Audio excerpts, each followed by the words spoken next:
গাধাকে সৃষ্টি করার পর তাকে বলা হলো সকাল থেকে সন্ধ্যা পর্যন্ত তাকে ক্লান্তিহীন পরিশ্রম করতে হবে,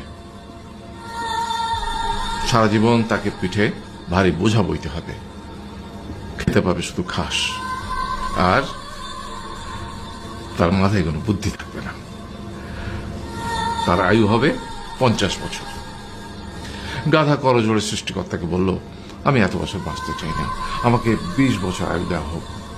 সৃষ্টিকর্তা সেটাই মঞ্জুর করলেন।